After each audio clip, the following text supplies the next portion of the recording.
Mbabazi yari umwana umwe kandi se yamubyaye ari umwe, batuye mu gihugu cya kure. Mbabazi yari umwana mwiza.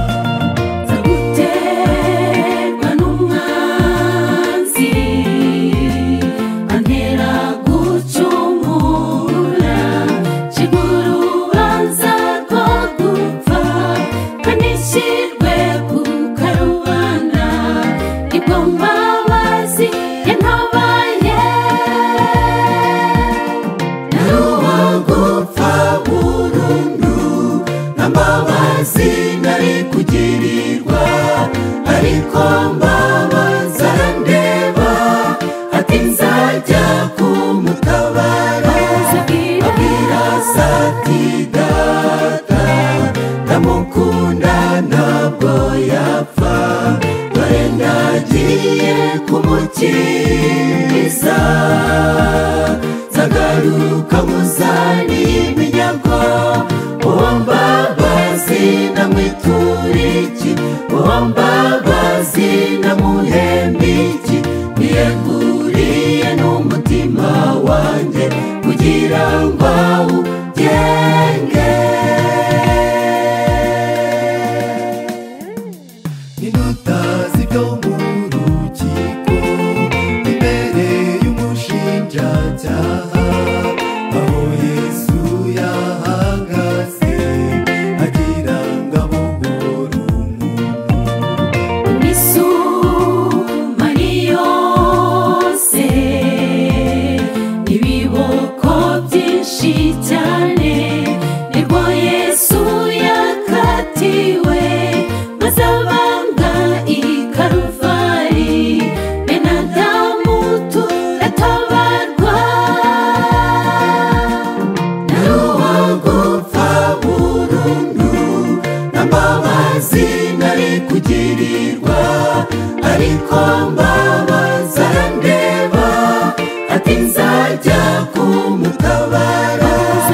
Abwira se ati data ndamukunda ntabwo yapfa, dore ndagiye kumukiza, nzagaruka muzane iminyago. Uwo Mbabazi namwitura iki? Uwo Mbabazi namuhemba iki? niyeguriye n'umutima wanjye kugira ngo awugenge.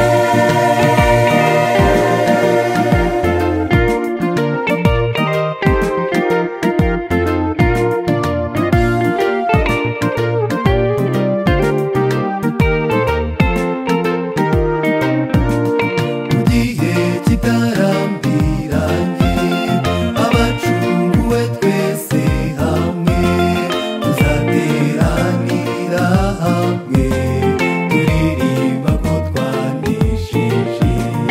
Imibabaro yose yarangiriye mu isi, umurezi wacu Satani atagifite ubushobozi bwo kudutera gucumura. Nari uwo gupfa burundu, nta mbabazi nari kugirirwa, ariko Mbabazi arandeba ati nzajya kumutabara. Abwira se ati data ndamukunda ntabwo yapfa, dore ndagiye kumukiza, nzagaruka muzane iminyago. Uwo Mbabazi namwitura iki? Uwo Mbabazi namuhemba iki? niyeguriye n'umutima wanjye kugira ngo awugenge. Uwo Mbabazi namwitura iki? Uwo Mbabazi